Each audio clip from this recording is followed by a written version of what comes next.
Hai, ketemu lagi dengan Indo Review Film. Gimana kabarnya para sahabatku? Semoga kita diberi kesehatan dan dilancarkan rezekinya. Sudah siapkah kalian untuk saksikan? Rapatkan barisan, siapkan cemilan. Kita mulai dengan ceritanya. Di sini seorang lelaki, sebut saja namanya Ju, ingin pergi hiburan memancing di laut. Lagi asik mancing.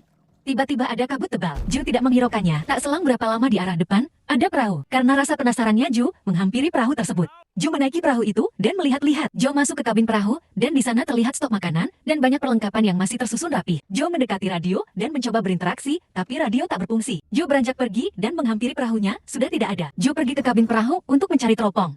Melihat ke setiap penjuru, tapi tetap perahu yang dinaikinya hilang entah kemana. Dia menggambar di peta untuk mengakuratkan ke tempat dia pulang ke rumah. Karena mesin perahu tidak berfungsi, layar pun dibentangkan.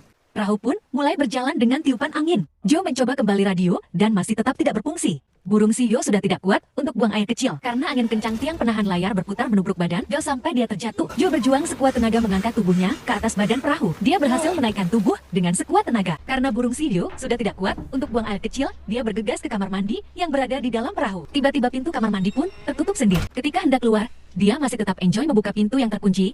Jo mencari alat bantu untuk bisa membuka pintu, tapi dia melihat ada bekas darah menempel di tempat peralatan. Dia melanjutkan lagi usahanya agar pintu cepat terbuka. Tak berapa lama terdengar suara radio pemancar mengeluarkan suara. Kemudian terdengar suara klakson kapal terdengar dari luar. Jo pun meminta pertolongan, tapi karena jarak kapal sangat jauh, tidak dapat mendengarnya. Jo tak hilang akal mencari peralatan agar kapal yang ia tumpangi menuju ke arah kapal besar itu, tapi tali yang ia lempar menggulung pada baling-baling yang mengakibatkan talinya menjerat leher Jo. Jo berusaha melepaskan jeratan tali dengan sekuat tenaga. Dan ia pun berhasil terlepas dengan napas ngos-ngosan. Kapal yang ditumpangi Jo malah semakin menjauh.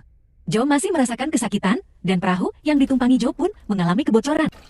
Dan di sini, kata si Jo kehausan. Si Jo berusaha meminum air laut yang begitu asin. Si Jo pun tersadar bahwa air yang menggenangi ruangan itu adalah air laut yang membanjiri kapal tersebut. Karena paniknya, dia mengeluarkan air dengan cangkir dan membuangnya sedikit demi sedikit. Melihat cuaca di luar awan mendung, perahu si Jo terobang-ambing karena badai yang besar. Karena badai terlalu besar, si Jo dialumboyong kan setengah edan. Si Jo pingsan. Dia mulai siuman dan merasakan badannya kram. Karena Jo tak mau menyerah, dia mendobrak pintu sampai dia bisa keluar. Jo langsung beranjak dari genangan air untuk keluar. Dia melihat sekitar dan langsung mencari alat seadanya untuk pergi agar bisa pergi dari kapal tersebut. Jo mempersiapkan alat untuk meninggalkan perahu itu. Perlahan dia menjauh mendayung dari perahu. Dan entah apa yang ada di isi otak si Jo, dia malah berubah pikiran dan kembali lagi ke perahu tersebut. Dia mencoba menghidupkan kembali radio, tapi tidak ada seorang pun yang merespon. Dia mulai memperbaiki layar yang rusak agar perahu bisa berlayar kembali. Sedang memperbaiki layar, Jo melihat perahu yang melewatinya. Ia pun bergegas untuk mendatanginya, tetapi nihil kapal tersebut sudah menjauh. Dia berenang menuju perahu, tiba-tiba ada lumba-lumba mendekati Jo yang sedang berenang. Jo menaiki lagi kapal. Dia kedinginan mencari alat penghangat dan ia pun terlelap tertidur. Keesokan harinya Jo membuka pintu dan berniat keluar, dan andainya dia heran karena dia sudah berada di tempat asalnya dia sebelum pergi. Inilah keanehan dari kapal misteri tersebut. Dan di sini kapal yang ditumpangi Jo berjalan dengan sendirinya menuju ke tengah laut. Demikian cerita alur film The Boat. Nantikan film selanjutnya yang lebih seru. Jika ada film yang ingin direview, silahkan tinggalkan komennya. Jangan lupa di follow.